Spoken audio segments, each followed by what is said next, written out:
Genevieve, just sign it. Jacob Alford pushed the thick stack of papers across the polished mahogany table. He wouldn't meet her eyes. His gaze was fixed on a point somewhere over her left shoulder, as if the panoramic view of Washington, D.C. from this top-floor conference room was suddenly fascinating. Genevieve Hayes said nothing. She simply watched him, her hands resting calmly in her lap.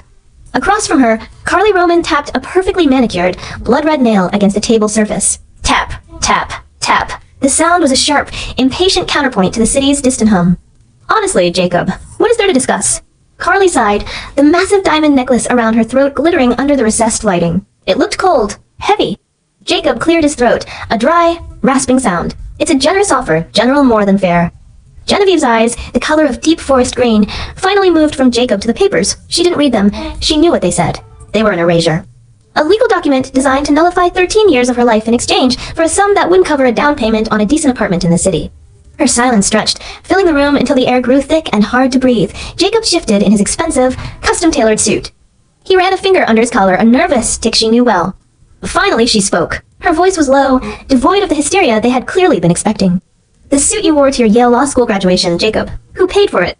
The question landed in the sterile quiet of the room, like a stone dropped into a frozen lake. Jacob's face, so carefully composed a moment ago, began to flood with color. A deep, ugly red crept up from his neck. His hand, which had been resting on the table, clenched into a tight fist. Carly let out a short, derisive laugh. She tossed her head back, making the diamonds dance. Oh, please. Are we really going to do this? The cheap sentimentality. Trying to guilt-trip him. She leaned forward, her voice dripping with condescension. Jacob is an associate at Cromwell and Sterling now. His future earning potential is something you can't even comprehend.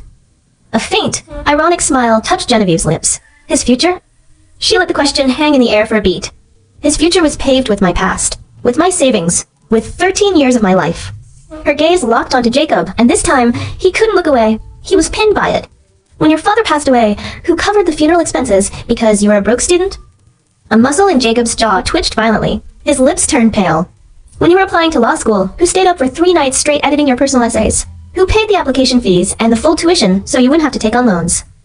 Carly's smug expression began to falter. This wasn't the tearful, pleading wife she had imagined.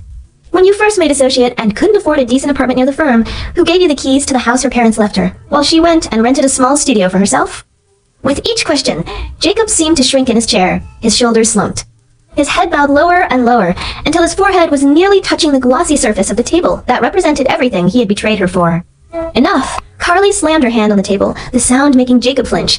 Her diamond necklace swung wildly, catching the light like a cheap disco ball. You just want more money, is that it? Name your price. Genevieve finally turned her full attention to the other woman. Her green eyes were placid, almost unnervingly so, the calm at the center of a hurricane. Money, she repeated softly. No, I'm not here for a handout. She rose from her chair. She wasn't tall, but her posture was impeccable, making her seem to command the space around her. She walked slowly around the table, her heels making no sound on the thick carpet. Jacob recoiled as she approached, a primal, guilty movement. He looked like a cornered animal. Genevieve stopped beside him. She didn't look at him. Her fingers went to the simple, unadorned gold band on her ring finger. A family heirloom. She twisted it once, a small, private gesture. I'm here to collect a debt, she said, her voice still quiet, but carrying an edge of steel. A 13-year debt. Then her hand moved. She picked up the divorce agreement. Without giving it a single glance, she held it up in front of them, and with a slow, deliberate motion, she tore the thick stack of papers directly in half. The sound of ripping paper was violent in the silent room. It was the only sound. Carly let out a small, strangled gasp. Jacob's head snapped up, his brown eyes wide with disbelief. He stared at the 2 halves of the document in her hands as if she had just set the room on fire. Genevieve let the pieces flutter from her fingers onto the table. They landed like discarded trash. This agreement, she said, her voice finally losing its softness, becoming as sharp and cold as broken glass, is an insult to my investment. She looked directly at Carly, her gaze unwavering. You want him? Fine. You can have him. She paused, letting the words sink in. But you will pay back what he owes me. Every last cent. Carly, for the first time, was speechless. The sheer, unexpected force of Genevieve's will had stunned her. Genevieve turned and walked toward the door. She didn't hurry. There was no trace of a retreat in her stride. At the threshold, she stopped and looked back, her eyes landing on Carly one last time. Miss Roman, your family is very powerful in the city. I know that, but let me offer you a piece of advice. Some things can't be bought with money or influence. Things like a conscience. She smiled that small, chilling smile again. Oh, I'm sorry. I forgot. He doesn't have one of those. And then she was gone, leaving the wreckage of their expectations behind her in the silent, sunlit room.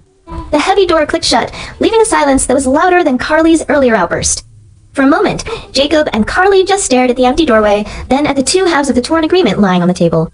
The spell broke. Is she insane? Carly's voice was a shrill shriek that bounced off the glass walls. Her face was contorted with fury.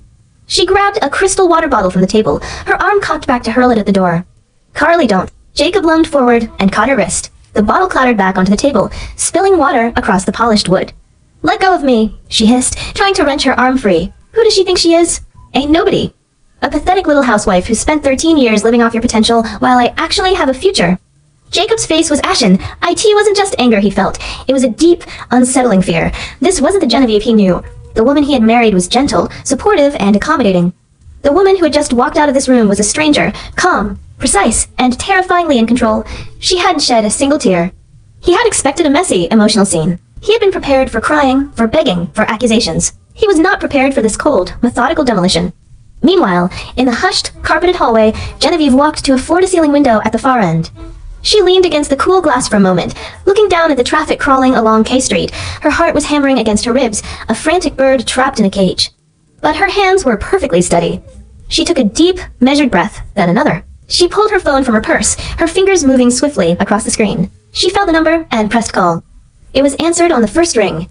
"It's me," she said, her voice low and even. "You can come up now, Leo." She ended the call without waiting for a reply. She didn't need one. She turned from the window, her back pressing against the wall, and waited. The first part of her plan was complete. Now, for the second. Inside the conference room, the argument had escalated. "You have to fix this, Jacob." Carly was pacing, her arms wrapped tightly around herself. "Use your lawyer brain. Crush her. I want her to leave this city with nothing. Less than nothing." Jacob loosened his tie, which suddenly felt like a noose. "She tore the agreement, Carly. It complicates things. We'll have to go through the courts, discovery. A Yale graduate can't handle one little homemaker?" She sneered, her words dripping with contempt. "What did I buy, Jacob? A pedigree with no teeth? A show dog who can't even perform his one trick." The insult hit its mark. The familiar, hot flush of shame and anger crept up his neck again. His fists clenched at his sides. He was about to retort when the conference room door opened again. Both of them froze, turning to see Genevieve standing there. A small, knowing smile played on her lips. It made the hairs on Jacob's arms stand on end. Carly immediately puffed out her chest, recovering her bravado. "What? Did you change your mind? Came back to beg for the scraps we offered." Genevieve ignored her. She simply stepped aside, holding the door open. A man walked in.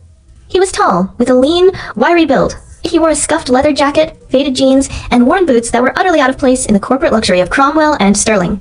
He had a handsome, almost pretty face, but it was marred by a shadow of dissipation around his eyes. He looked like trouble.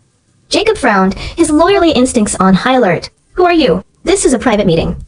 But Carly wasn't looking at Jacob. She was staring at the man. Every drop of color drained from her face. It was as if someone had pulled a plug and her life force was emptying onto the expensive carpet.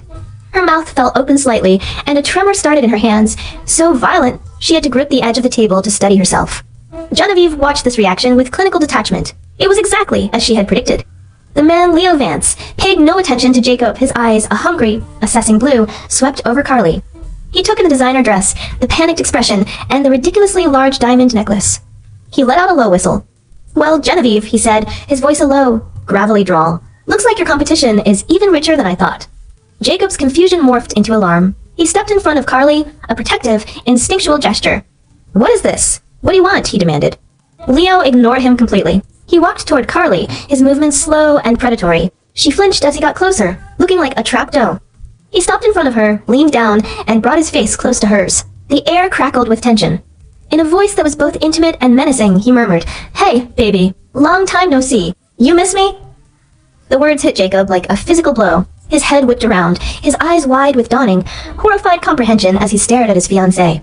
Carly's lips trembled. She looked like she was about to be sick. She couldn't form a single word.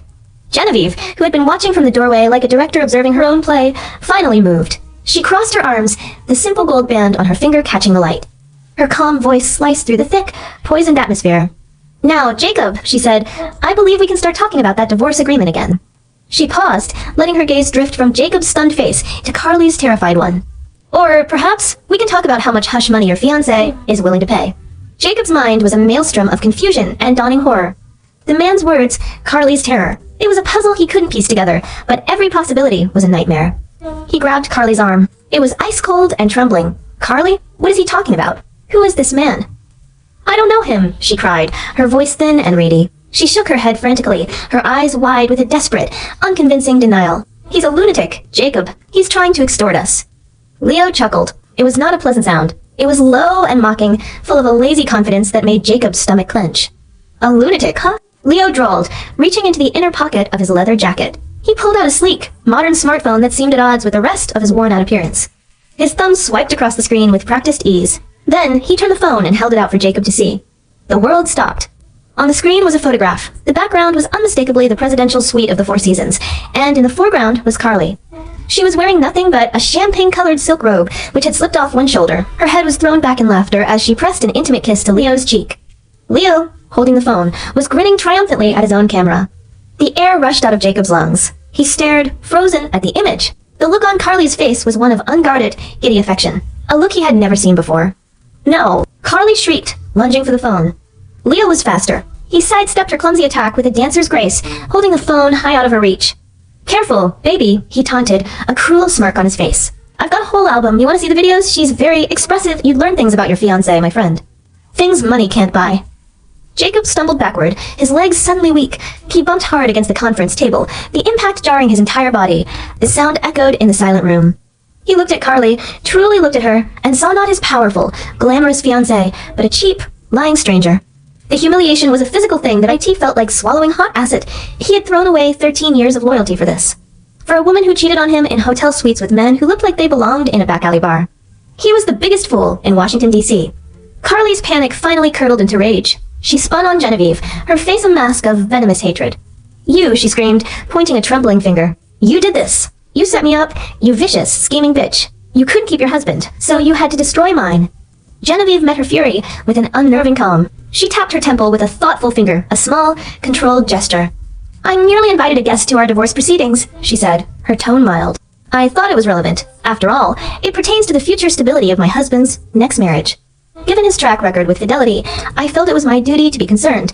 Consider it a parting gift, the truth. The door burst open and a stern-looking woman in her 50s, with sharp eyes and a severe gray suit, rushed in. Miss Roman, I heard shouting. Is everything all right? This was Mrs. Kowalski, Carly's longtime assistant and family fixer.